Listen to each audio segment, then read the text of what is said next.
The lost gardens of Heligan are looking better now than at any time since the end of the First World War, when the Tremaine family moved out of the big house.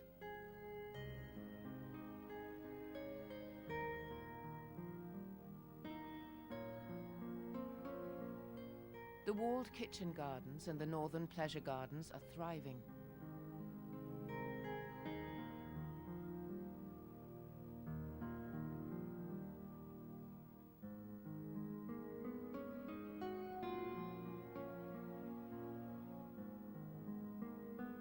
Elsewhere in the estate, the change is even greater. Just 2 years ago, this area, the Lost Valley, was cleared and gouged out by a mechanical digger.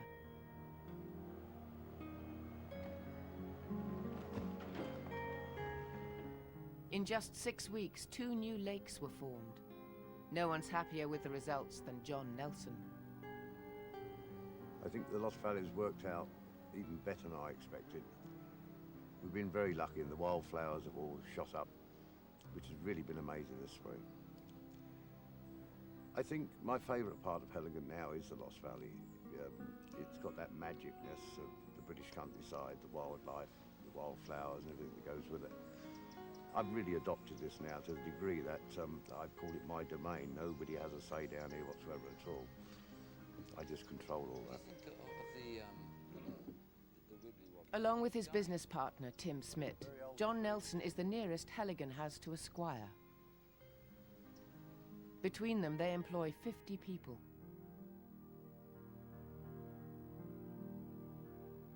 In its heyday, Heligan staff were assured of a job for life.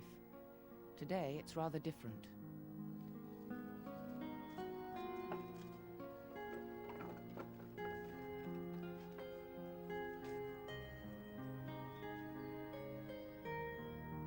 Okay, everybody, all facing this way. Make sure you can see the camera properly, and here you go. Among the familiar faces are 3 important newcomers. Lander King is foreman for the pleasure gardens. Kathy Cartwright is in charge of the productive gardens. And Richard Dee is the new head gardener. Heligan's changed over the last 3 or 4 years. I don't think anything could ever be so exciting as what it was when we first discovered it. There was never a day without something new cropping up. Heligan's still exciting, of course it is, but I think you've got to keep the story going. We've got to keep developing, and we've got to get more exciting things going. John's latest project is the final phase of a garden the Tremaines left unfinished. A small area in the northern pleasure grounds, this is a unique spot because it offers Heligan's only view of the sea. The northern summer house was intended as a refuge from the chilly winds blowing in from the north, but creating a flourishing garden here obviously defeated even the Tremaines. For John Nelson, this exposed site is a real challenge. This is probably the first area that I restored when we first discovered the garden. It's quite strange really, because somebody had told us about the northern summer house and indicated as to where it was, and it still took me 6 weeks to find it. We're now putting it back how we consider it should be. Whether it's exactly right or not is another issue, but it's the oldest part of the garden, so therefore there's no telling. So we've used our own imagination, or at least I have. And we're going to turn it into more or less a winter garden, which is going to be, being as it's north facing, it's going to be all blues, whites, mainly roses, etc. And I think it'd be nice. It'd be an area that would be a complete difference to what the rest of the garden is. We're great ones for little secret gardens, people mooching around and they come across these little spots. A builder by trade, John Nelson gets another chance to indulge his passion for hard landscaping. I wouldn't like to guess the amount of stones that go into it, but you're bound to lay a few thousand a day. That's dead cert. Somebody said to me the other day, there's not many people do that these days. And I said, no, that's the problem. That's what I've got to do. It's a shame, though, because all this sort of thing is dying out. But we do our best here to try and teach some of the youngsters and bring them into it. It's like the walls. The two lads there hadn't built a wall like that before until we started here, and I must admit I'm very proud of them. They've done a wonderful job. I've left them to it, and they've got on marvellous. You get a lot of satisfaction out of that, knowing the trades won't die out.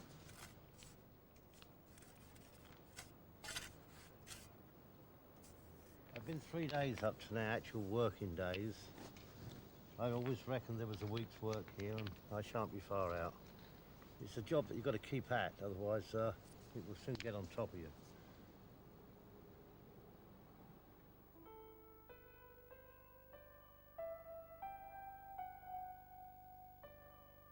The big house and the formal gardens immediately surrounding it have been sold off, but at one time great herbaceous borders led away from the terrace. These have all now disappeared.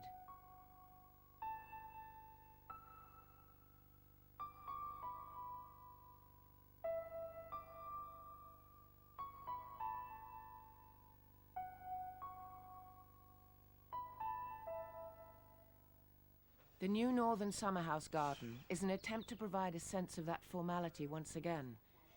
The centerpiece is a lead fountain. That's it. Okay, now the last. Beautiful. Lovely. That's the boy. The stable? Yeah. Looking good. Okay. Right, here we go. There we go. Lovely. Well done. Well done. What do you reckon? Beauty, isn't it? Well, how about getting the old top on now? Do that. See what it looks like there. I'm very pleased with it because it's been a little bit hairy for me because I'm the one that's made a decision as to what the fountain would be and exactly what it looked like. And up to now, of course, nobody else has seen it. Beauty. Mm-hmm. Oh yes, I like that, man. It's got a nice... It's got a good shape, isn't it? Nice drop to it, yeah. Works. I wasn't sure about so many holes. I was a bit worried about it, but it works, doesn't it? Yeah, it's finished off nicely. Great. Well, all we need now is to get the bottom cleaned up. You're going to fill it up, and we'll fill the pond up and, Yeah. and see what she's really, you know, laying like.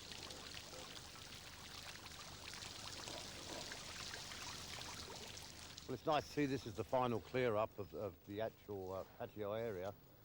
And the boys now are finishing cleaning the pond out. We've had a lot of cement work going on during the course of putting the plinth in. We want to get all that out, flush the pond through, and then I'm going to be in my glory putting my big fish in there.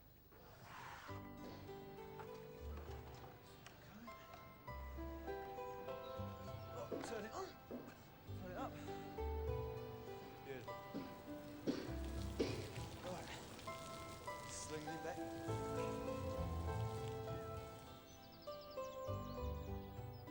The garden's sea view is concealed by a hedge of Griselinia, designed to shelter the summerhouse garden from northerly gales. The plan is to cut portholes in the hedge to allow a view to the ocean. Working to John Nelson's design, Lander King sets to work. I've done a lot of hedge work, but never tried to form a window. The garden's not symmetrical, so it doesn't tie in with any direct line.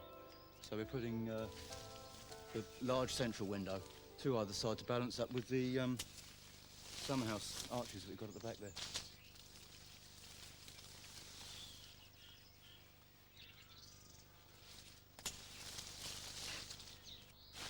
John says me P45's waiting at the office for me, so... Because this hedge is it's been in for 4 years now. We just let it get to the height that we can start doing this. So this is it.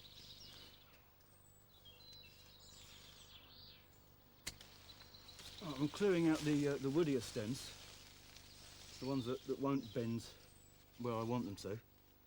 I'm coming much lower than the window will be in the end.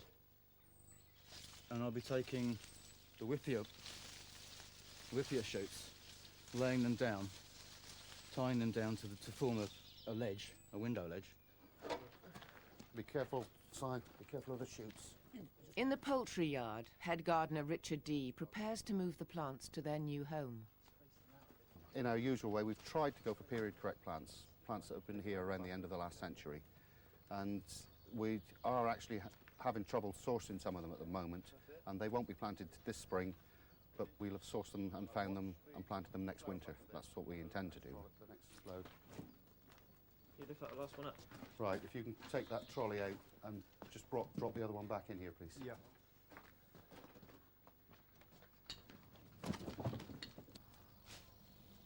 The best thing about a living hedge is that if you do louse it up, it will grow back for you. Acid tested whether John's pleased with the way it's gone.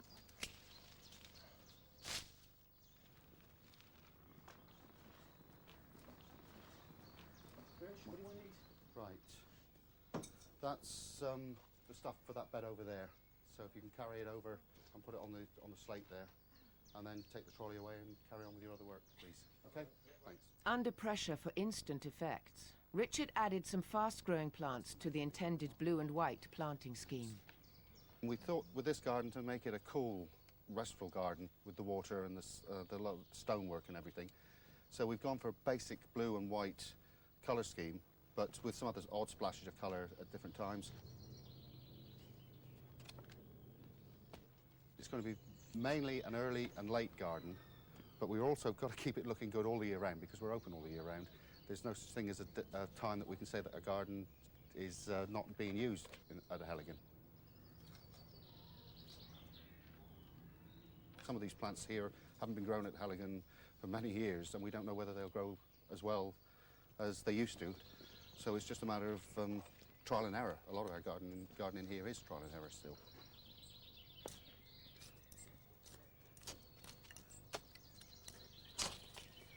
Hate using these English spades.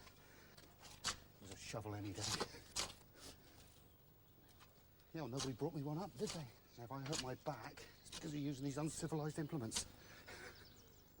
As the planting gets underway, Lander can now admire the view from his first hedge window. If it's not in the right place, it will take 5 years to recover. Creating new gardens within the Heligan estate was a favourite pastime of the Tremaine family. 100 years before today's transformation of the formal northern summerhouse gardens, Heligan was dazzled by the rampant beauty of its least formal garden, the jungle. It was the brainchild of Jack Tremaine, highly imaginative in the way he developed the perfect garden for this steep, sheltered site. He was also an excellent photographer. Penelope Willis remembers her great-uncle's advice. I think the jungle is a magnificent achievement. Uncle Jack, he had the natural eye, which saw how to make the best use of what is already there, the shape of the land, how to match it with the shape of your planting. I remember him giving us a piece of advice. Don't try to grow the plants that actually don't like the place you're putting them in. They'll never be happy, so they'll never look right. Jack Tremaine planted numerous exotic plants that thrived in the valley's sheltered microclimate. Tree ferns like Dicksonia antarctica from Tasmania, the giant rhubarb or Gunnera manicata from Brazil, Trachycarpus fortunii or Chusan fan palm from central China, and echiums from the Canary Islands. But 100 years later, these plants are overcrowded and present a challenge for Mike Helliwell and his helpers, Kenneth and Sam. We've got to go ahead to clear this area, get some of the ivy off the tree ferns, so we can really open the space up, ready for replanting. So, Ken, what I want you to do is start from the log and work your way up. Sam, remember we've got to carry the whole lot out, so don't chop it too small.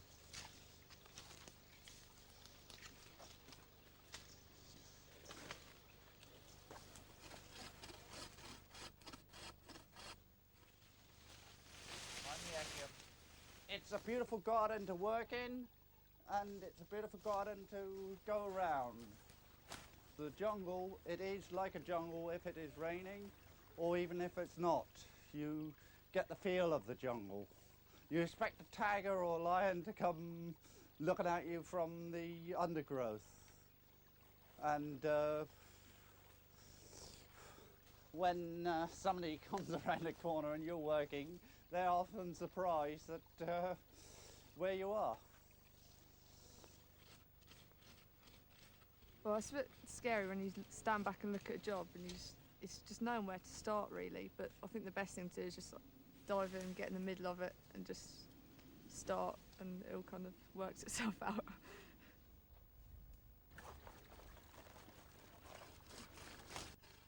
I applied for Heligan along with a lot of other people, and it just fascinated me from the outset, really. Would you mind saying next time? Yeah. I was quite close to that. Sorry, I had it worked out perfectly. Coming up through, doing the brambles. Docks as well. When you come here in the mornings and there's no visitors here, and you're just wandering about through the Lost Valley and through the jungle, and you just sit down and you hear silence, you can imagine you could be 100, 150 years ago so easily. It's just so calm and peaceful, and it's lovely.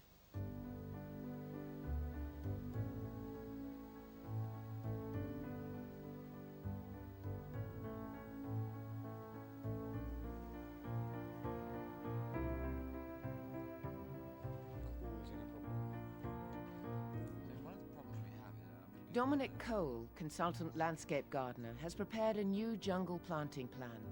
As Heligan's specialist historical advisor, he's also advising Tim and John about the pleasure gardens.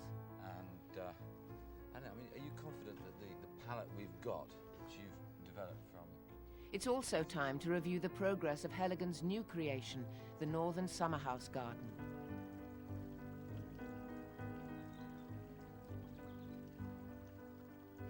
Dominic has already had a sneak preview. Rumour has it that he wants big changes. You've got my letter? Yeah, yeah.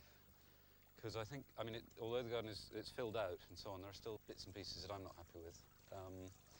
And thinking back through how we put the scheme together, we wanted something that was going to be quite light and fluffy, that was if you like, a foreground to the window views, so it's not distracting from the window views.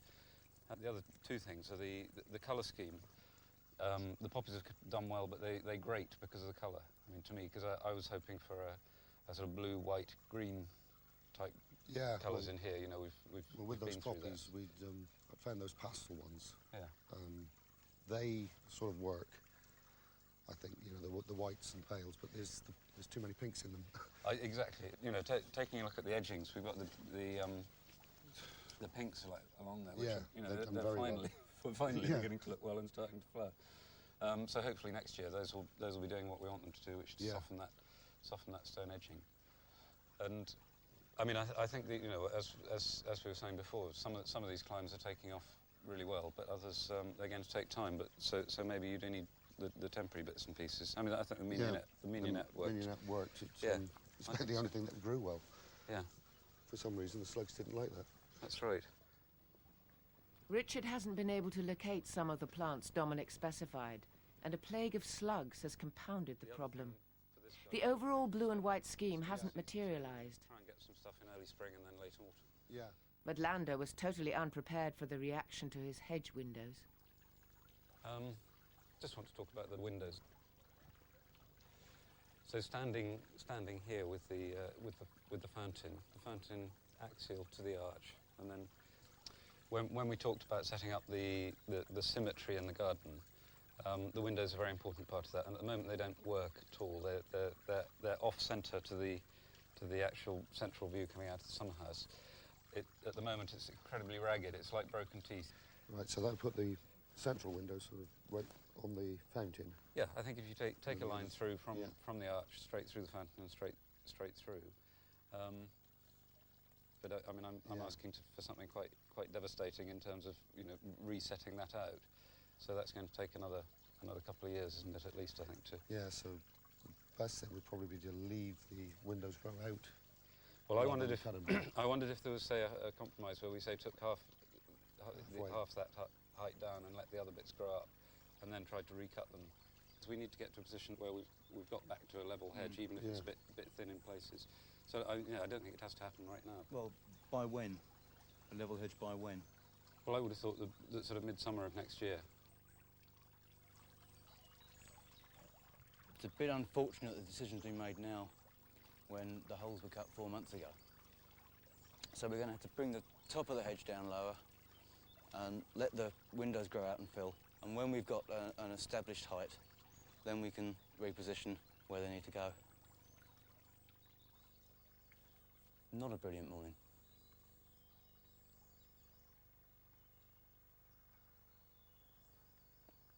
But I'll take their point of view, because that's what I do. The creation of the new northern summer house garden is a first for Heligan's new squires. Another is Norman's retirement party. Heligan has come of age.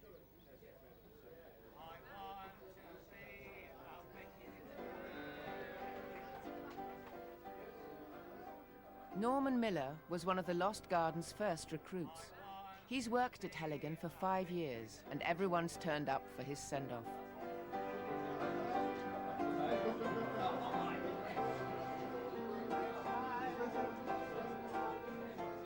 And it's a first retirement speech for Tim Smith.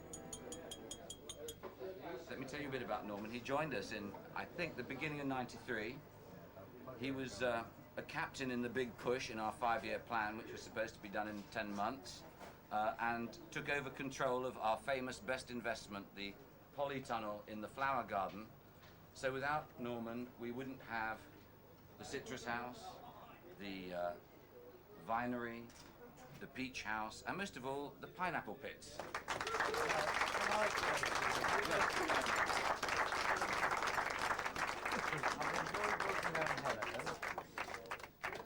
You're the only firm I've ever worked for where I had a P45 every night. I come in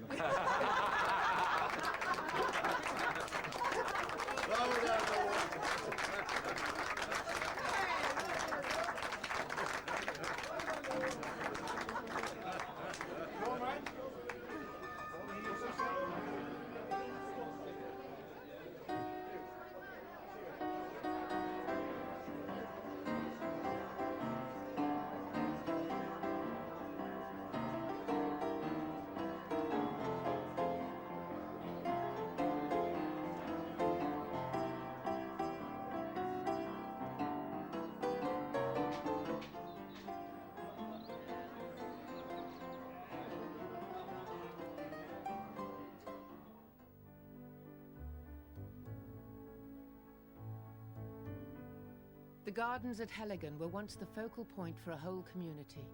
The head gardener reigned supreme. He lived in the cottage nearest the wall gardens, close to his domain and the squire. The heart and engine room of the whole estate was the productive gardens.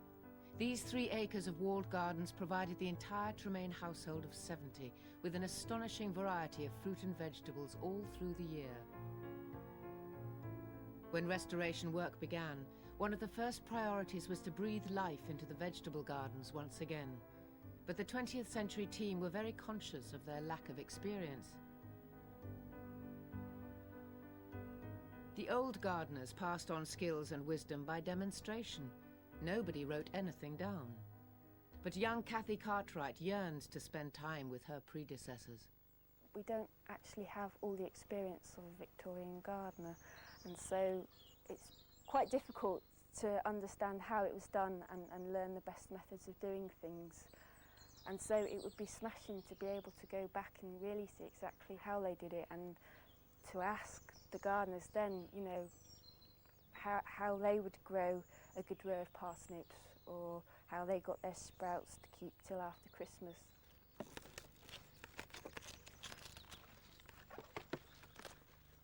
If you're here early in the morning or you work on late in the evening, then you do feel very much alone with the history of the place. And I think it's something I can't really explain or describe, but it's really special, and you do think of the past and the people that worked here and wonder what the gardeners that have been before think of our efforts now, and I really hope they'd approve of what it is that we're trying to preserve. They would have been pleased, no doubt, that their skills were respected. Even some of their tools have been resurrected, like this seed drill, used to sow perfectly straight 90-foot rows. But the old gardeners would have had no patience with modern organic ideas. The demands on a Victorian kitchen garden to produce high yields forced them to leave nothing to chance. Heligan's head gardener Richard D is aware that going organic makes his job harder. By growing everything organically here, we do make a rod for our own back. The Victorians, of course, would use all sorts of chemicals. It's more difficult using the old varieties as well. They were, at the time, of course, they would have been the most modern varieties and the best varieties possible. But these days, some of them are nowhere near the yield, and often they're much more disease-prone. And of course, being disease-prone and not being able to use modern chemical control methods does lead us to a lot more problems. You know, the whole thing about what we're doing is it's partly modern and partly traditional, except that we can't use the easy ways out.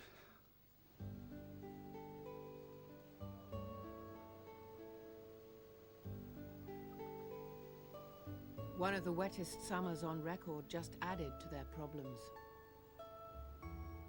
The major problems that we've encountered this year is with the rain. It's just been so wet, and sometimes it feels as if it's rained all year, but I guess it hasn't really. And because of the rain, we've had problems with disease, and we've had slugs, which could have been a lot worse, that we do actually have toads about in the garden and hedgehogs about as well. So it could have been worse, but they have been a problem. Natural predators couldn't cope with all the slugs. They ate their way through the beetroot leaves and destroyed the radishes. To keep the slugs away from the anemones, Richard resorted to dirty tactics. Well, Mike, this one is a real Victorian way of using soot. It's supposed to stop the slugs. When you smell it, you know, there's all sorts of nasty chemicals in here that really do put them off. It's also in the spring, if you put it closer to the plants. Yeah. Because it's got nitrogen in it. It'd give them a boost, nitrogen boost, and it darkens the soil, so you get more heat retention, or it absorb more. The soil would absorb more of the heat. But nothing could save Heligan's unique collection of rare potatoes. It was reckoned to be the worst year for blight since the Great Famine of 1845. The West Country was affected almost as badly as Ireland. For Mike Rundle, it was a miserable crop to dig. Well, blight is caused through humidity, damp, and we've had a lot of damp and humidity this year, and this is what it is. It's completely rotten, and you can see just mucky, everything. And if you want to know what a blight smell like, you just ask an Irishman, he'll tell you.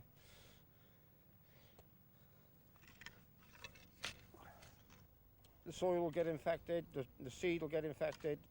If you aren't careful, you're planting it again next year, and you know it's a general damn nuisance. I suppose the only way you can cure it is to stop growing potatoes for 2 or 3 years, and then hopefully it'll get out of the ground and everything else then.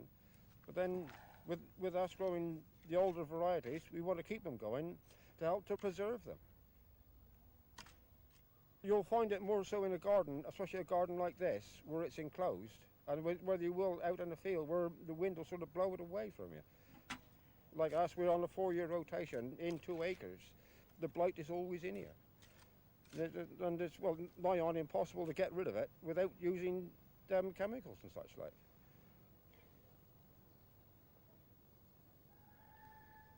The Victorians must have had this problem. And, well, no doubt the big estate like this, they planted a certain amount of potatoes out in the fields on the estate, which helped to keep the seed clean for next year.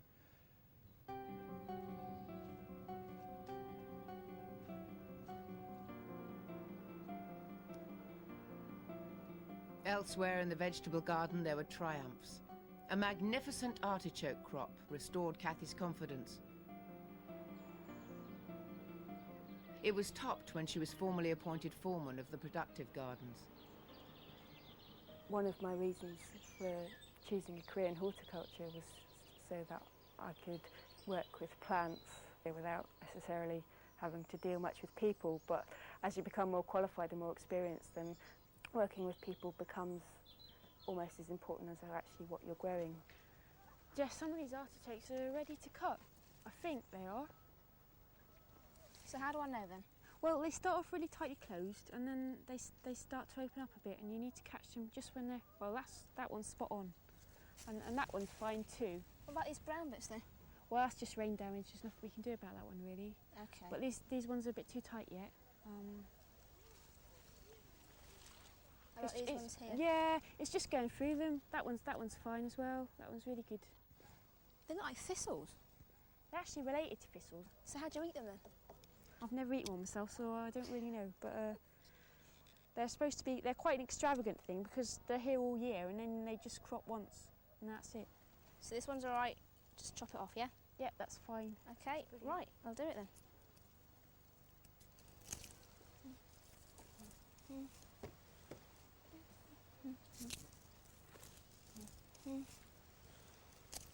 It's a luxury that we don't actually have to make money from the vegetables that we're growing, and the display aspect of the gardens is really important. But it's also, to us, important that what we grow is used, and we're quite keen to be portrayed as a working gardens, so that we'll use our vegetables in the kitchens and the flowers on the tables in the tea room. Display has always been important. In summer, the decorative apple arch along the path in the vegetable garden is upstaged by a dramatic bed of antirrhinums with a backdrop of runner beans.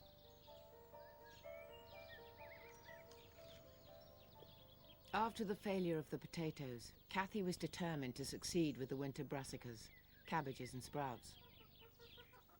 In turn, Mike Rundle thinned out the turnips Richard sowed with the old drill.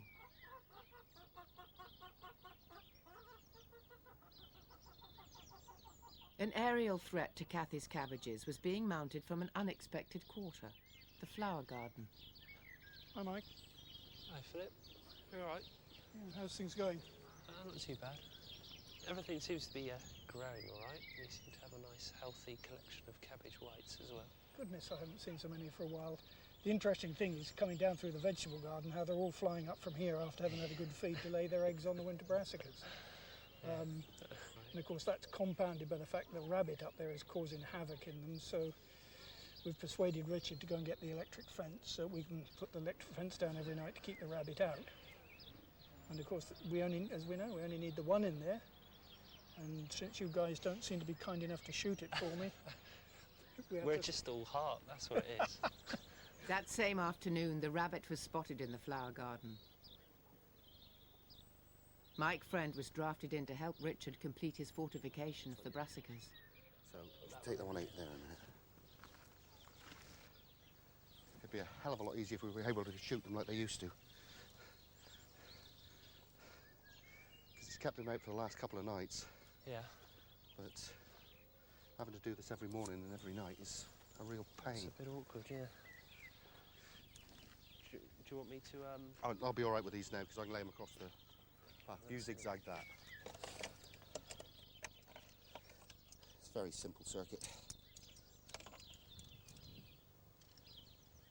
Considering this 2 acres is fenced all the way around with rabbit fencing, it is annoying that when they get in and they can't get out, and they come in by day, when it's quiet, when there aren't very many visitors around, some rabbit will just decide to come in here and start eating, and then he hides, and we just can't catch him. You know, there's no way we can't be chasing them around the middle of the day. We've actually been here and seen them sitting eating last year it was up in the rows of beans. There's visitors walking past and saying, oh, lovely fluffy bunnies. It's not what we say, it's too much hard work goes into this.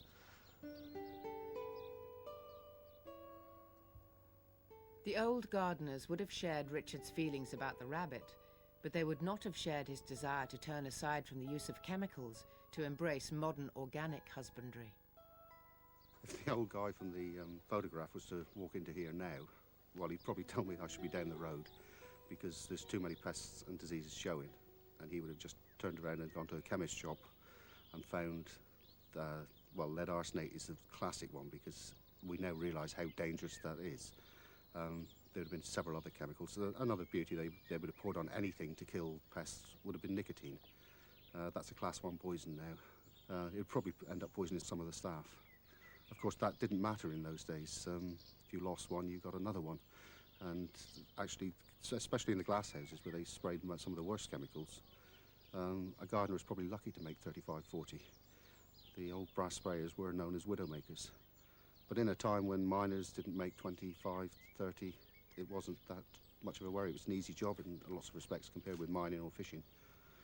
So, a short job, but maybe a happy one, I don't know. By late summer, Kathy Cartwright had the go-ahead to start a pet project of hers in the melon yard. Horse manure was a key ingredient. A major part of the last year of my college course was a project specifically on growing mushrooms at Heligan. I investigated the Victorian techniques and also the modern methods of growing, and together kind of worked out a major plan for how we could do it here. Got really quite excited about it because it was something that I could relate to, and now is actually going to happen, which is excellent. Mushrooms were crop that would have been grown at Heligan, and it just seemed to fit in really well to have a bit of interest over the autumn, really, autumn and winter, which is their natural season.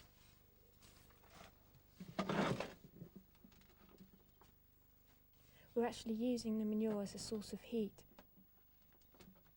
This building wouldn't have had any form of heating other than decomposing manure, and so that's what we're trying to do here now. Heligan's traditionally correct approach was put to one side temporarily. Taking no chances, instead of using spawn found in the wild, Kathy unwrapped plastic bags of compost inoculated with mycelium. It definitely isn't period correct, and it feels in a way wrong to be doing it this way, but it's the way that we've decided to do it for our first crop. Next year, hopefully, we'll get it properly sorted out and we'll do it just as the Victorians would have done it.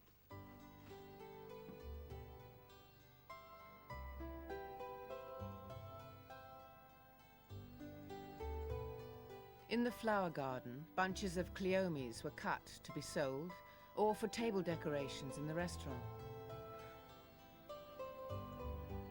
Despite their ferocious spikes, which makes them painful to pick, these were much fancied by the Victorians because of their late flowering.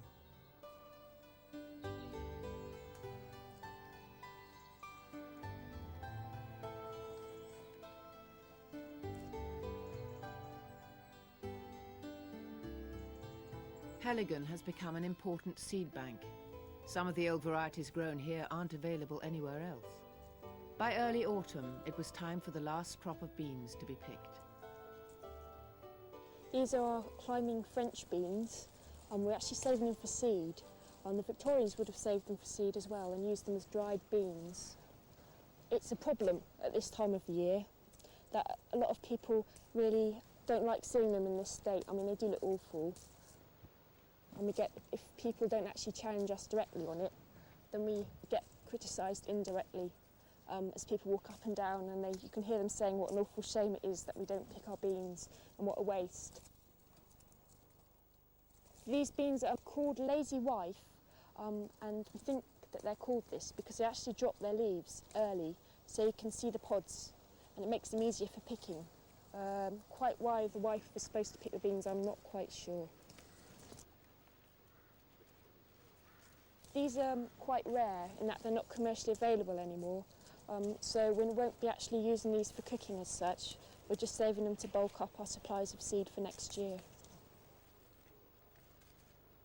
The damp summer made it a good season for beans and peas, but the potato blight put Heligan's entire stock of seed potatoes at risk. Well, these are looking bloody awful. Yeah, you've got a bad tree. Yeah, there's some pretty bad rot in these. I know it's only secondary infection, but it's probably because they're susceptible with the blight in them, isn't it? Yeah, different varieties are more prone, I think. Yeah, well this one, this royal kidney is really bad. Yeah, look at that. No good at all. If we stick with the organic methods, we're going to lose them. So I think we're going to have to go for modern chemicals. Yeah, it's a major conflict of principles and ideas, isn't it? But we haven't really got much option. You know, even these ones that are split are going to go. Yeah. And then if we plant them back, we start off with blight, get a bit of wet, and then we're off, aren't we? And it's more important to save the seed than it is to stick to this organic principle. It might be dry next year, but we keep saying that. Well, we can hope, but I think you'll have to look up all these chemicals, work out a programme, and then follow it through.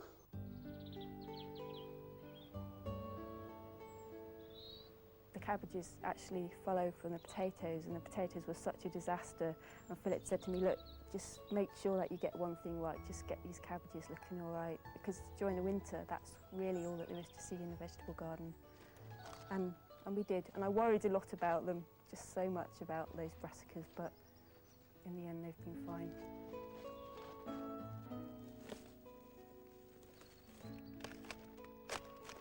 And I think almost as a display of respect for the past, that we have to grow to the best of our abilities and achieve a really high standard of horticulture. And that can feel like sometimes a major responsibility. In the melon yard darkroom, Heligan had its first crop of mushrooms for more than 100 years. Well, they have been excellent. Last week the how house was just full of them. They were just like major. Slowed down a bit now, which is really good, because we were, well, it was just spending hours and hours picking them really. So hopefully they'll crop for about 4 months, but you'll have a heavy crop and then they'll slow down for a while, for 10 to 14 days is what they say, and then they'll crop again heavily. The brown ones are a bit less temperamental and tend to crop in more variable conditions, which is what we've got here. So they have done better, I think. And certainly with the white ones, it's quite difficult to keep them white.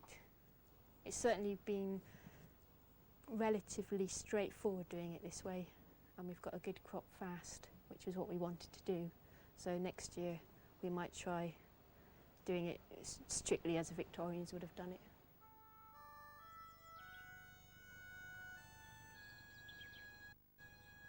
Next to the dark storeroom with Cathy's mushrooms is an area which Heligan's gardeners once used as a privy. On the outbreak of war in 1914, they decided to leave their mark for posterity. Of the 15 men who wrote their name on this wall, 8 were to die at Flanders. Among them were William Guy and Charles Ball. Charlie Ball was wounded in March 1918. A deeply religious man, his last recorded wish was to go to chapel once again with his wife, Laura. Her request to visit him in hospital was refused. Charlie died without seeing Laura or his daughter Ina again. William Guy started as a boy at Heligan. His family remember his gentle nature and love of animals. He enlisted in the Duke of Cornwall's Light Infantry when war was declared, and died aged 23 in the same action as Charlie Ball. To honour the men whose names appear on this wall, Heligan's present team designed a fleeting memorial. The old gardeners would inhabit the garden once again, not in flesh and blood, but ice. As the first sculpture was about to be released from its mould, the garden staff and Heligan's co-director Tim Smith waited and watched. I don't think I've felt this nervous since Nottingham Forest were in the FA Cup final. That's probably far enough. I don't want to watch this actually. Well then don't watch it. Right, can we go your way for it? What, up and up? The legs are going to snap off. And he's gone. Ed? I've seen some legless gardeners here before, but this one... All that remains of Heligan's Victorian gardeners are the faces that stare from their photographs. But their greatest monument is the gardens they created, now brought to life again for us to enjoy. Heligan was their world, and without them, Heligan as it is today would simply not exist.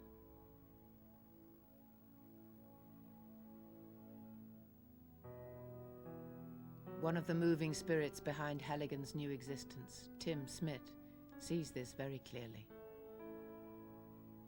We thought it was a great idea to show the ephemeral nature of life and death and the way that the gardens came to an end in 1914 with the 22 gardeners from here going to Flanders and only half of them coming back.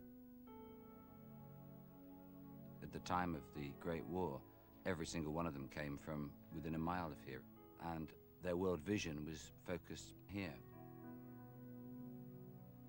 In the period pre the First World War, there was always a job for anybody on the estate. It was a completely, it was a paternalistic society.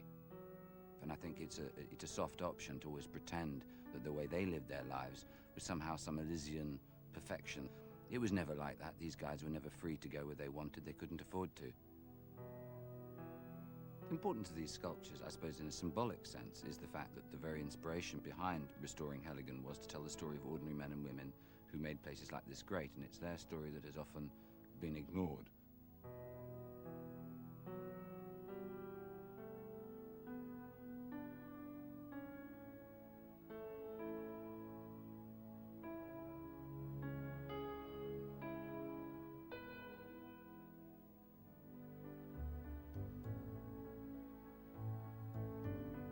On the Heligan estate in Cornwall, the Tremaine family and their household relied on their gardeners to provide them with a steady stream of exotic fruits all year round. Beds were carefully sited to take full advantage of the sunshine. The Victorian passion for glasshouses enabled them to defy the English climate and provided the Tremaines with produce to dazzle their dinner guests all through the year. More than a century later, Heligan's fruit man is Paul Haywood. The difficult thing of Heligan is we've all started from scratch, and so we've had to gain the knowledge which has been lost over the years. I mean, the Victorians, it was in their blood.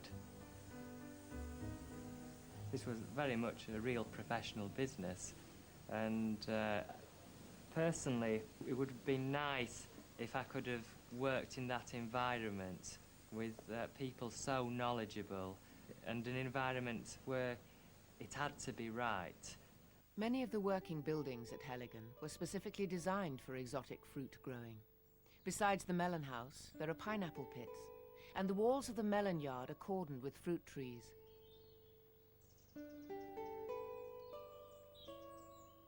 Against the walls of the flower garden, the 19th century Paxton glass houses are home to peaches, citrus fruits, and grapes.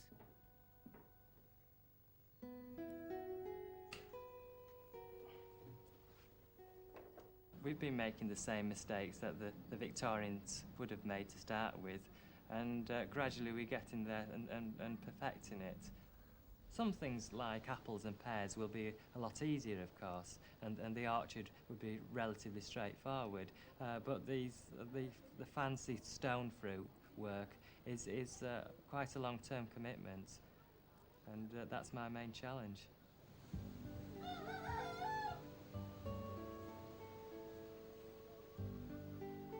The summer's miserable weather made Paul's job even harder. Instead of sunshine, it rained continuously, or so it seemed.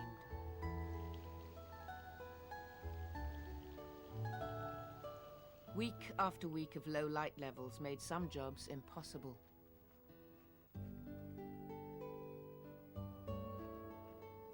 Paul's particular pride and joy are the melons. In the Mediterranean, melons grow wild, but in damp, gloomy Cornwall, growing tricky old varieties, even in a purpose-built Victorian melon house, is almost a conjuring trick.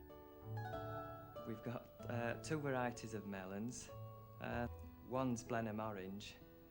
They're growing very well. You can actually see that with the saps coming through the veins, through the leaves. So the growth is good.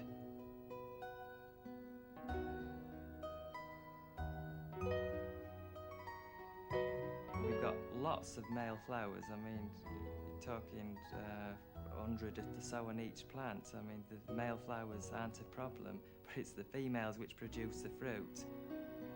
The problem is There isn't enough sunlight to develop the female flowers. We want them open so I can go and pollinate them. Now's the time to do it, but it's looking a bit dull and overcast outside, so I have to wait another day.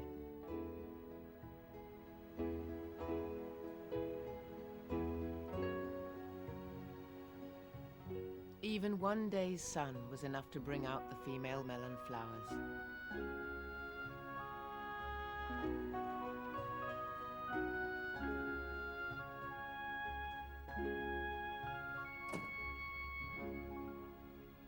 The melons are a delight to grow. They're really frustrating. I mean, the 2 weeks you have to wait for the female flowers. I mean, it's a big worry for me, and I just think they'll never show up.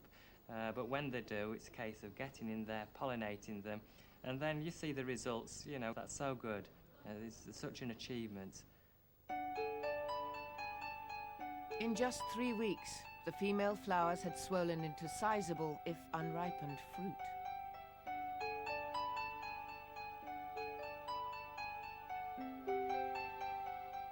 No more than a week after that, the melons were so heavy they had to be supported by raffia cradles.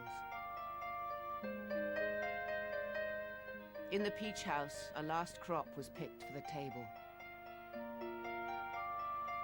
In the old days, the walled gardens also provided cut flowers for the big house. In high summer, buckets of sweet peas, along with baskets of peaches, nectarines and apricots, would have been taken down to the mansion. Inside, the steady ticking of clocks and the heady scent of countless flower arrangements permeated the air.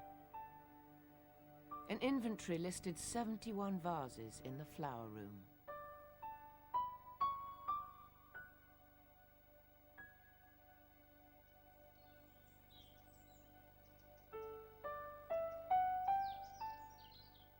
A 100 years later, the flowers no longer go to the house.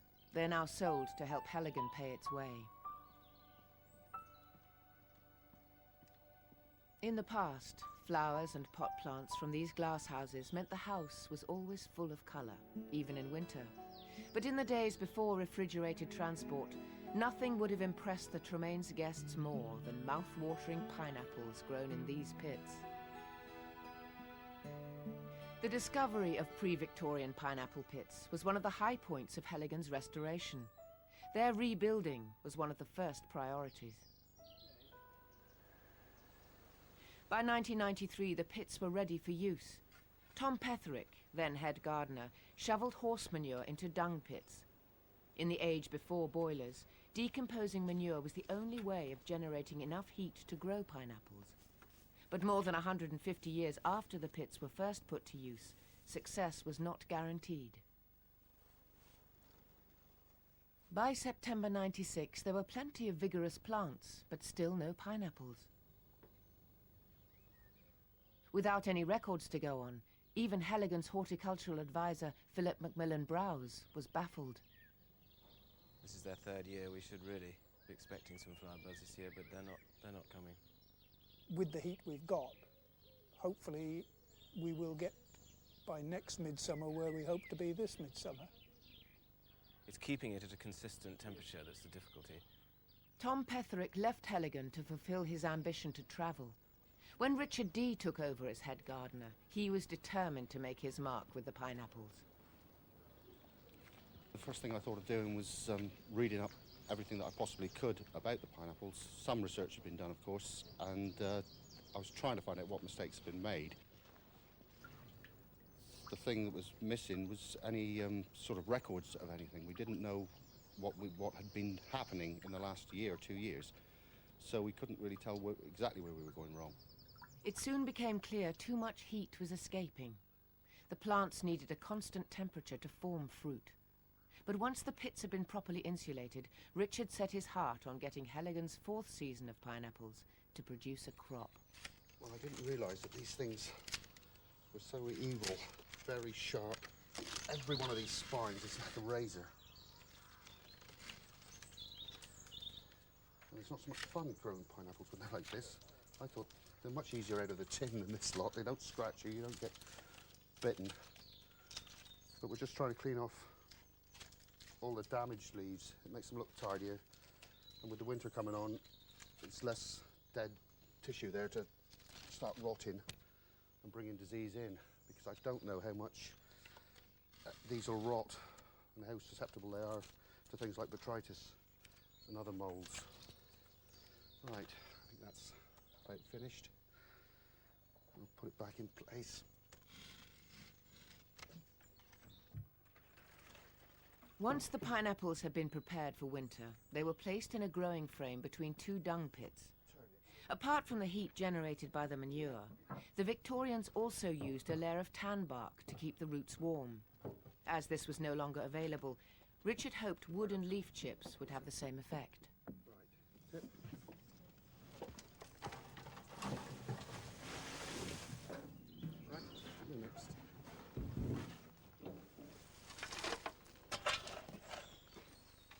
The chips release a small amount of heat as they decompose, but nothing compared to that generated by the horse manure.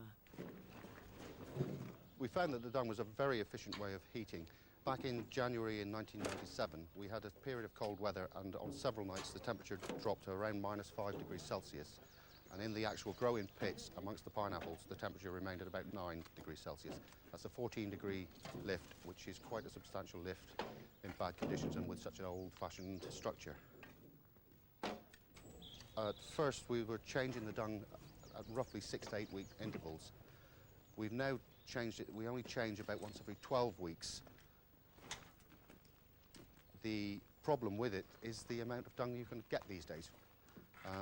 In the old days, of course, they had plenty of horses here. They're carriage horses, they're working horses, they're riding horses, and they had an unlimited supply of dung.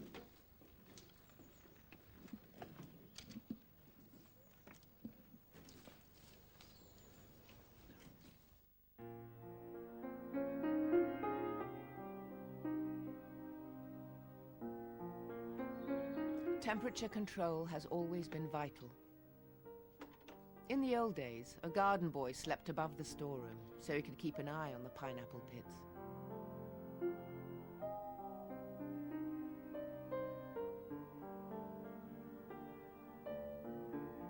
It was his job to make sure the dung didn't overheat. With temperatures as much as 70 degrees Celsius, it was not unknown for dung pits to catch fire by themselves. The garden boy would have had to prevent these disasters. But today, Richard suffers a lack of such volunteers.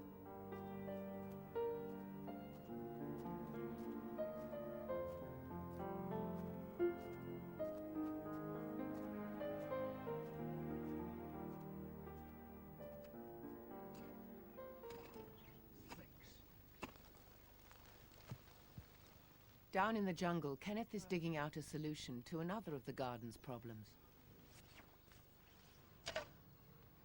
Well, this morning's little job is to move this Canary Island date palm. We're taking it from here because it just gets blasted by the east wind and it's never going to survive another winter. I'm taking it down into the jungle. How would you afford it? I built it. Yeah, he built it.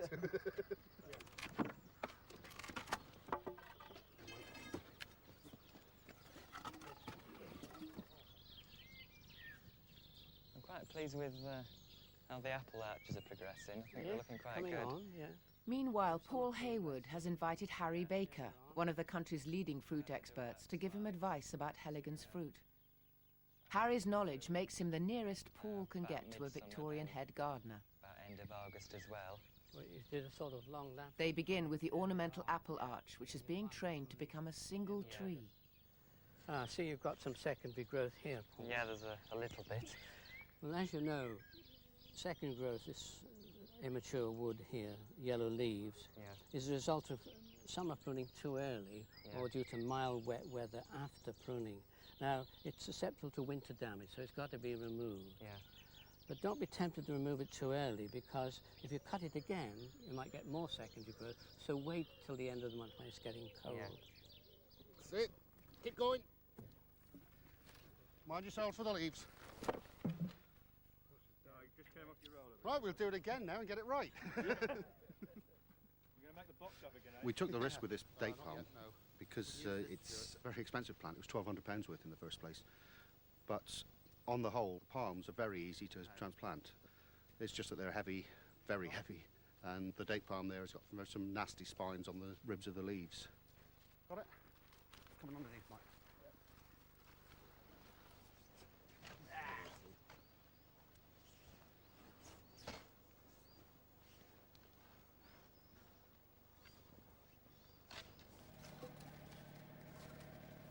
Well, we're just like any normal garden for moving plants. We're forever moving things around, but we do tend to go a little bigger than most normal people would do.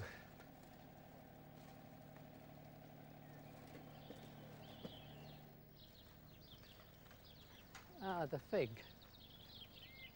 On a south-facing wall with root restriction, I noticed. A very good example of how to box a fig in.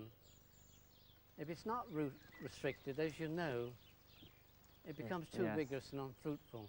So to keep it contained and fruitful, it has to be restricted in one way or another. Victorians often use these troughs, these brick troughs, to restrict the roots of the fig, to keep it more compact, less vigorous and more fruitful. Without root restriction, they grow like mad and they tend to be vegetative rather than fruitful. These are my peaches, a real pride and joy. How are they looking, Harry? Well, they're not looking too bad. The leaf is good, nice green leaves, long green leaves, plenty of vigour. Too much vigour, I'm afraid. I'm fighting with them, having to pinch them and prune them throughout the summer. Yeah, I can see they are. But remember, as they come into better cropping, more cropping, they will slow down, so vigour will become less of a problem. Yeah. This is the epitome of Victorian fruit garden. They were very particular with their peaches. They grew them in lean-to houses like this, south-facing wall, south-facing house, kept them well spaced away from the glass, and they were very fussy as to the kind of soil that they would grow the peaches in. And they talked, reading old fruit books, they talk about 20 cartloads of turfy loam, 1 cartload of fish heads, fish guts and things like that, 10 hundredweights of crushed bone. They really went to town with their borders for peaches and for grapes. It's very labour intensive, the peach house. Yeah, I'd noticed that. I mean, it is such a worry, and having to pick up all this from scratch, not having the benefit of years of experience which would have been handed down through head gardeners in the Victorian era. But Harry's proposal for increasing the fruitfulness of the peach trees was rather more drastic than Paul expected. I mean, they've got a lot of bare wood. Paul, you're talking about thinning. Yeah. But you know, these peaches are too close, and you're going to have to thin the trees themselves. Yes. And I would suggest take every other one out, so they're spaced about 10 to 12 feet apart. Every other one out. That's half the trees? That's half the number of trees in this house, and plant them elsewhere. But you've got to give them room, otherwise you'll always have this problem of vigour, too much vigour. Okay. Ken? Spade, please. You dug the hole too deep. It wasn't when it started. Of course he wasn't when he started. The hole wasn't too deep when he started. Wasn't deep enough when you started, Ken.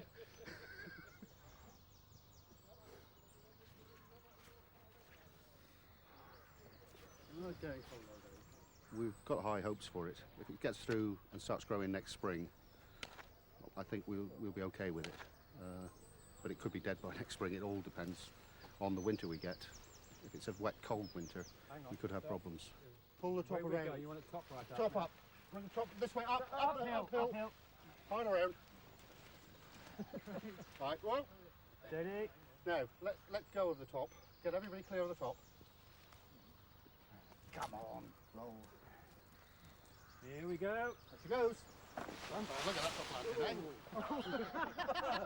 Do you get that? Damn, you missed!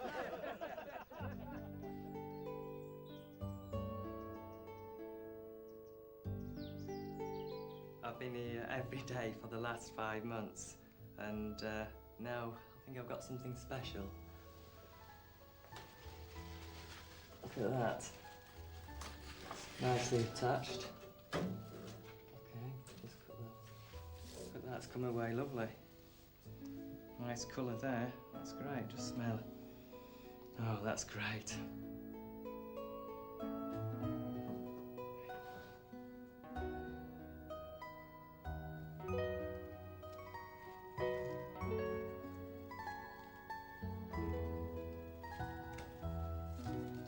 Firmly attached here.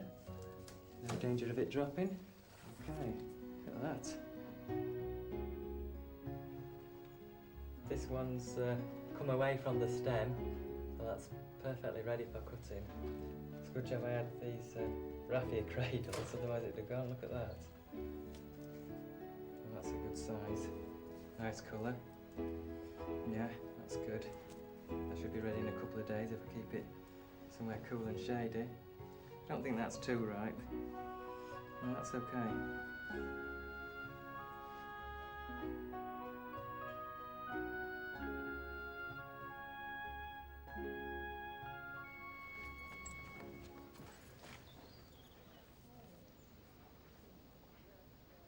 We've been growing melons at Heligan since '94, and this year has been definitely the most successful. Last year was quite good. We was quite pleased with ourselves. We had 28 melons, and the record previously was a dozen at the most. And this year has really topped it. I mean, we've got 40 good-looking melons this year, so we're quite pleased. The whole idea of these melons, I mean, in terms of the labour, it's very extravagant, and even the pineapples more so. It's very much a snob value. So if one of these had failed, I mean, it was a disaster. I mean, it's like your Ferrari not starting. It's lucky for Paul times have changed. Garden staff on the big estates like Heligan seldom got to enjoy such exotic fruits. A large team was kept busy year in, year out to supply the house with fancy produce, which we now totally take for granted.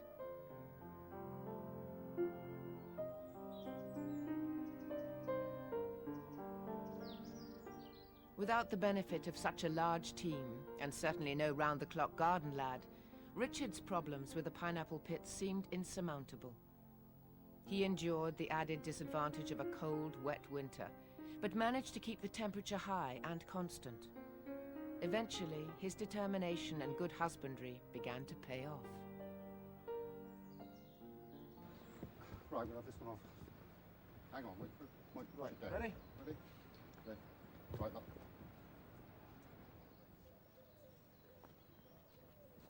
In March, all the staff gathered to witness Richard's big moment. There she is.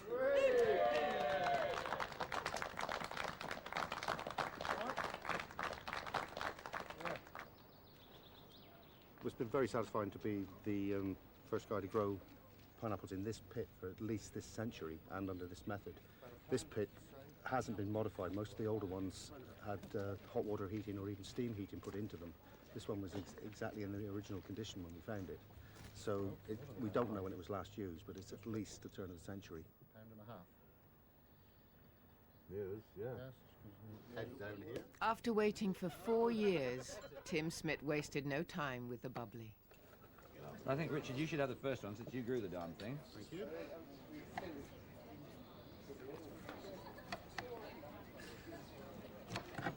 Wish me good luck.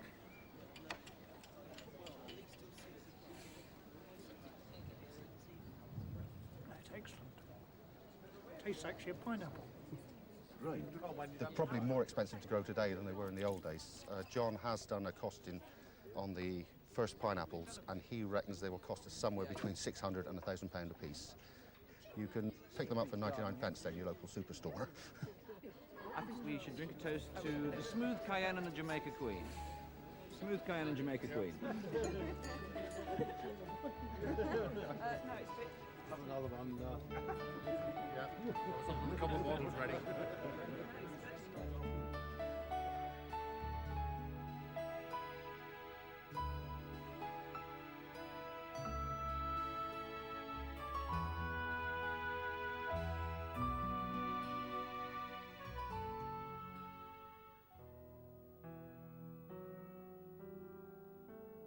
The team that hacked their way through the overgrown mass of brambles and ivy in the early days of Heligan's restoration was privileged. They experienced the tingle of discovering derelict greenhouses, of feeling that the last person to set foot in them did so a lifetime ago. It's just what the thousands of visitors who now come to the restored gardens also yearn to do. But the act of restoration has broken the spell of neglect.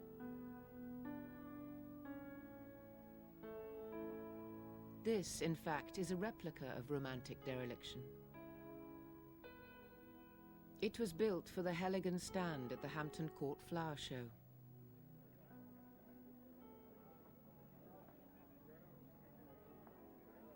For Tim Smith, it was an evocative moment. So what do you think, Tim? That's great. Is it as Heligan as it was? Yeah, it just made my heart stop. You know that thing when you're dying, your life flashes in front of you. Well, it feels a bit like that. The major sort of thing you feel is how great dereliction looks. You know. If it's controlled dereliction. Yeah, yes. And it's yes. on your own garden. Is restoration all it's cracked up to be? It should have been like this. Yeah, no, it's lovely. Absolutely lovely. This is almost a replica of our melon house on the day we saw it, with the exception of the brambles actually hanging from the top. But for health and safety, you can't replicate that. Unfortunately not. The brambles are the hardest things. Yeah. Hampton Court's miniaturized look-alike Heligan won a gold medal.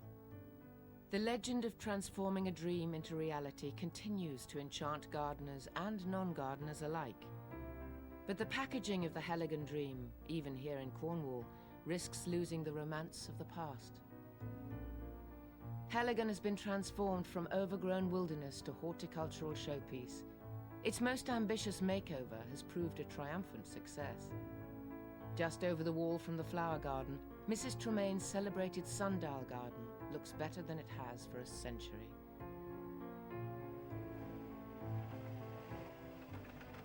Originally described as one of the finest herbaceous borders in the land, 3 years ago it had reverted to scrub. Self-seeded invaders had to be removed, and the ground turned over before replanting could begin. Yes? There's a vine in there that we need to save. Point it out. Yeah, fine. See those ferns? No, it's this. Annabel Turner was a key member of the restoration team, and she supervised the planting. She left Cornwall before the garden reached its maturity. 18 months later, she returned to inspect its progress with Heligan's resident expert, Philip Macmillan Browse.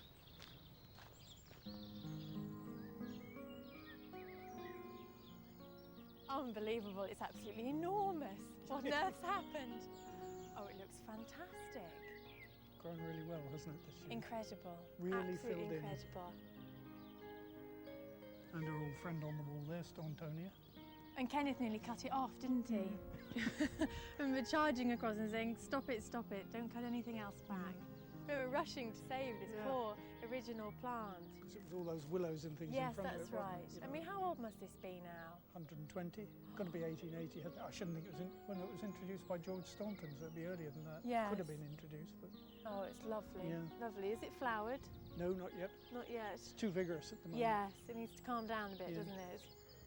The interesting thing, I suppose, are those things which really succeeded and perhaps those which haven't.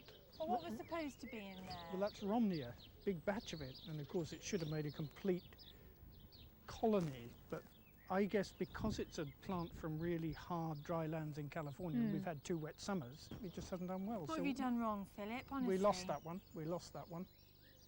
Is this a phlox? It's a campanula, I think, Campanula punctata, and it's one of those huge Victorian plants which are now so unfashionable in a way. Well, they're not that easy to manage, are they? No. They're really not. I mean, it's completely, it is beautiful. completely obscuring everything in front. Well, does that matter, though? I mean, it's so beautiful in its own right. No, exactly.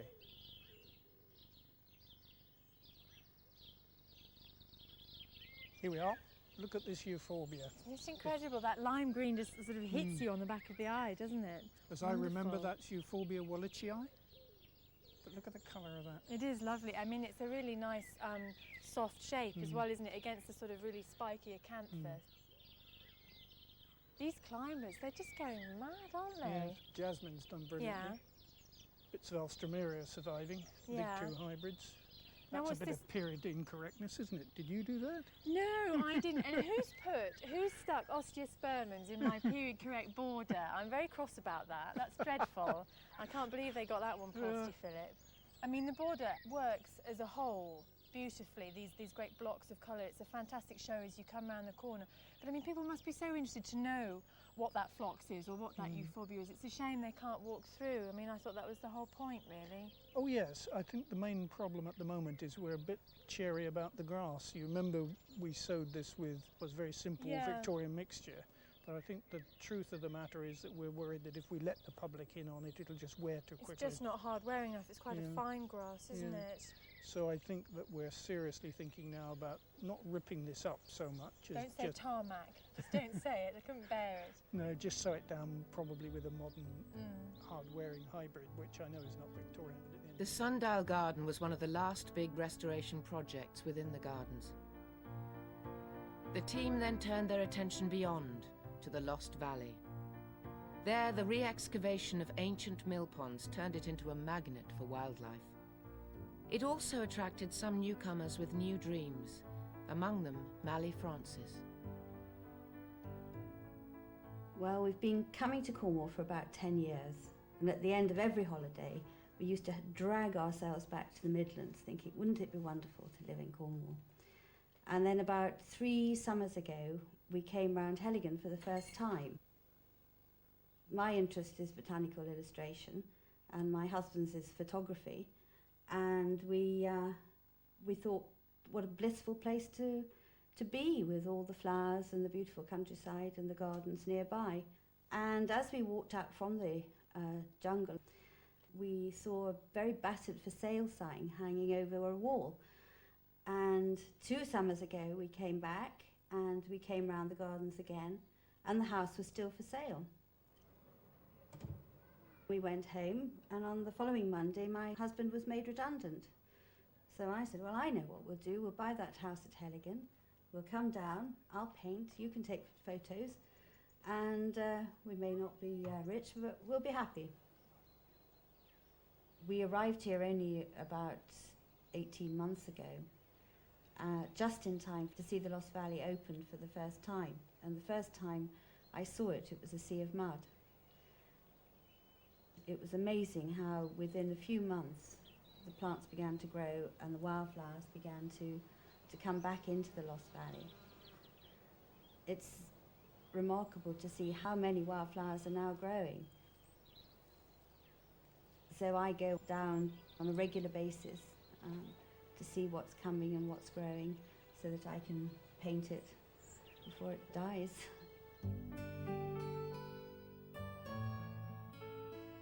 The miracle of the Lost Valley is that there's never any shortage of wildflowers to paint.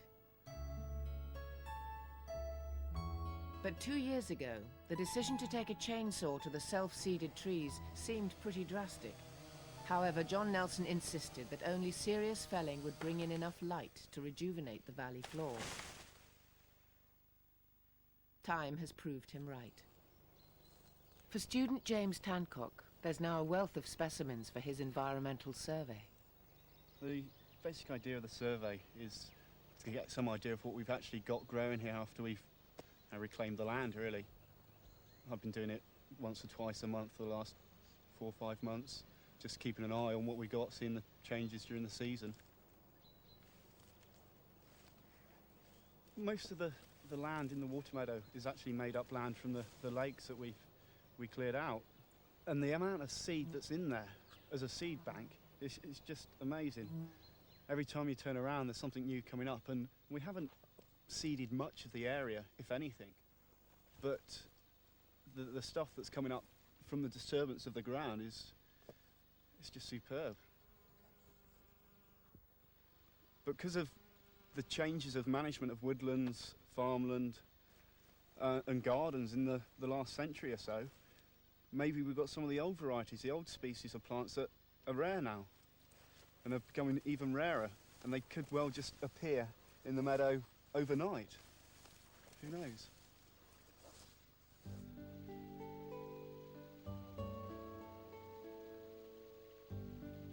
Angus Hudson is also reaping the rewards of the Lost Valley's exuberant seed bank. The plants attract the birds and other wildlife that he loves to paint.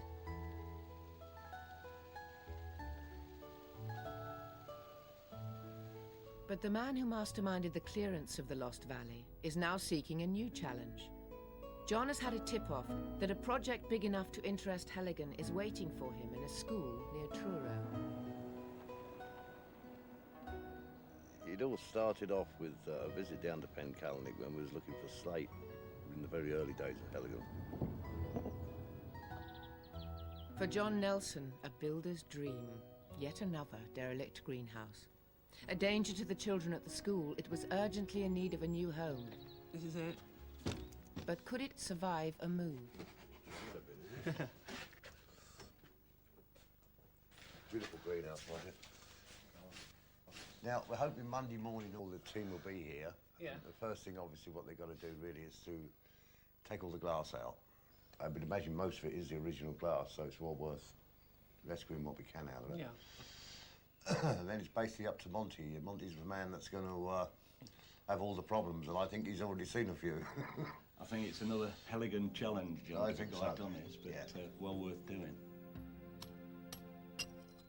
Dismantling the greenhouse was a challenge because it had to be taken apart piece by piece, and every brick and pane of glass recorded. Morning, Tick. Morning, John. How's it going?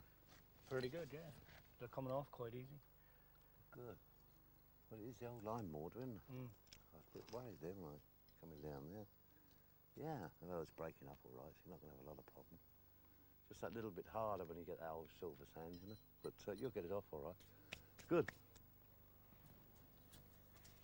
I think, considering that greenhouse is way over 100 years old, and it's in such good condition, the whole operation is going to be well worthwhile. It's a shame to lose these old things, really. We was asked if we'd like to dismantle it and bring it to Heligan, which we thought was a wonderful idea, but not quite so simple as it might sound, because next thing we found out, we've got to get planning permission and everything.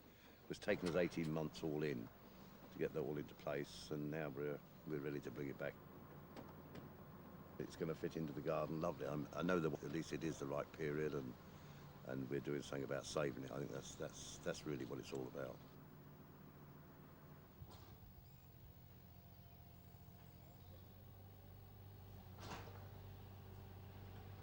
Without John Nelson's skill with hydraulic diggers, Heligan's restoration would have taken decades.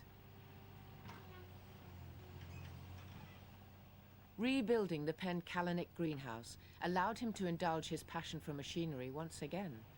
But these days, other skills are needed at Heligan. The northern gardens in particular are being looked after well. I mean, we've got the right people in. It's professional horticulture, and it's lovely to see it.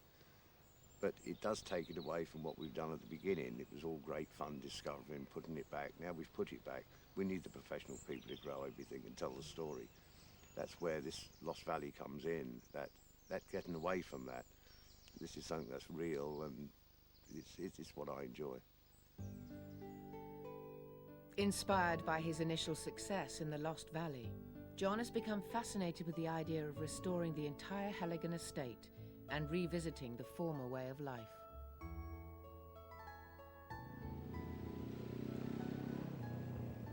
A recce of what is feasible begins with Heligan stalwart, Dave Burns. Going up further.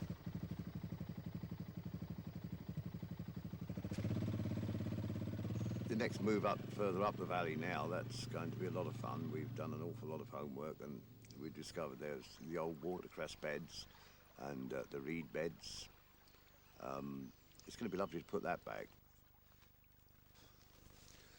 Well, Dave, we should see these little water meadows, which basically I think we're walking along one now, and then we've got more the other side of the old boundary wall there. Look, if we can cross over in a minute, get up on top of that, see more about what that's all about over there, I think. Here we got the water meadows, you see over there. You've got another wall here, look, coming across, which would separate them up. And that carries on all the way up the valley.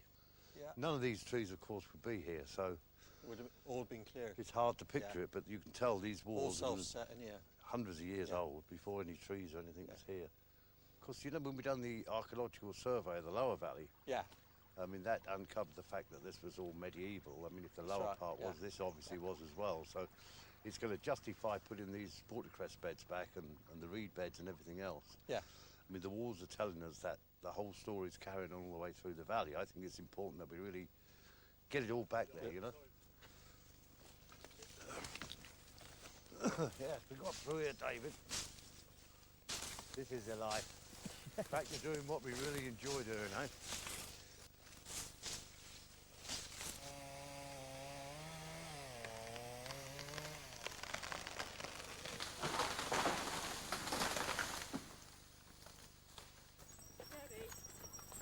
Keep off, Francis. 2 years ago, horses were brought into the Lost Valley to remove the felled logs. Now that timber is ready to be cut. Well, here we go. This is the next stage of the timber. 2 years ago, we was pulling out the Lost Valley with the heavy horses, and they were starting to actually plank it with the original rack. They would have used this on the stage right up to about, well, late 30s, 40s, I suppose. This particular machine was definitely here in the 30s. And all the estates all around Cornwall, which makes it rather nice. It's a lovely feeling to it. But another 2 years, 2.5 years' time, we should actually be making furniture and gates and stuff like that from this. So we've really done the whole story at Heligan, which is rather nice. I think we've wasted nothing. The dream of Heligan's new squires is to bring the whole of the estate into working order. The retirement of a local farmer has enabled them to lease some land surrounding the gardens. Rare old breeds of livestock will graze these fields once more, and hops will be grown at Heligan for the first time in 200 years. Some old farm buildings will be turned into a brewery. The greatest pleasure of all is to get in balance that relationship between the estate and the gardens, so that it actually feels like a real place as opposed to just the gardens or just the estate activities. In Heligan's heyday, income from the estate, including the Tremaines' profits from mining and fishing, paid for the upkeep of the splendid gardens. Today, any new and ambitious plans will inevitably cost money, but they can't guarantee extra income. Tim is very aware of this. At the turn of the century, Heligan was funded by one family that had built a community around themselves to serve their needs. Now, we've had to replace that here at the latter stages of the 20th century with a justification for doing it, which is, if you like, false. We have to grow as if people were in the big house supplying the needs of families and what have you, but we are actually supplying the needs of visitors. Without visitors, this place has no future, because the only way of funding it is by having people come through it. The single thing which gives me the most pleasure at Heligan is the people here. The gardens are fantastic. I take that as read that the gardens are fantastic, but they are the stage on which we lead our lives, and they're the stage on which people 200 years ago led their lives. In you go. Oh, maybe not. Charles is supposed to go in the house. In you go. To me, the excitement is building a team where people all have a place and get a deep satisfaction through what they do. I have never experienced that before in anywhere I've worked, and it means a lot to me. And my job is to create the right economic environment to provide the security for the long term. Two unopened packets. Oh, that should be fine. The weather, however, was beyond Tim's control. With one of the wettest summers on record, the number of visitors and Heligan's income plummeted.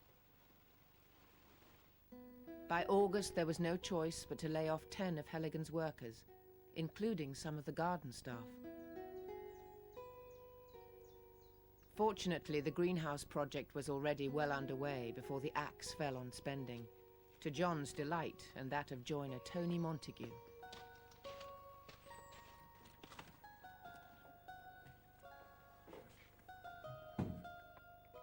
How's it going? All right. Any Right. second now, we'll be ready. Right. I can see you're smiling, you're confident. Well, look at that. The length, all in one, eh? Yeah. And all the sashes close at the same time. It's unbelievable, isn't it? Yeah. Absolutely amazing. 100 years later. Remember then when we first saw this at Timecoded? I do. Eh? All Yes. rusted up. I bet you're pleased with that. Yes. Oh, well done. Thank you very much.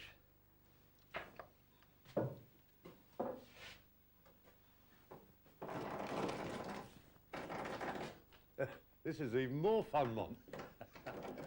Yeah. It's a palace of toys, isn't it? Yeah. For Tim and John, the deepest satisfaction comes from knowing that, thanks to them, Heligan is once again in good shape. Beautifully peaceful here, isn't it?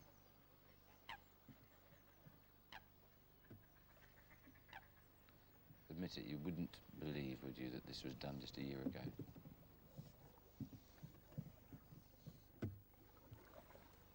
I think it's really cool, your bridge up there, which goes nowhere. So do I. I think that's a really nice idea. Well, it's very useful for me. Being very selfish. Well, that could be symbolic of Heligan, couldn't it? You know, two bridges leading absolutely nowhere. Yes, right. Very much right. That way we can never finish. Always go in a circle. Here we are, look. What are you looking at? Ducks. Oh, yeah. Whole squadron of them.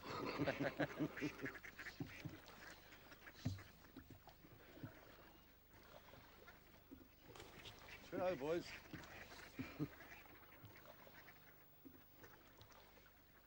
Lovely to see the wildlife like that. Yeah.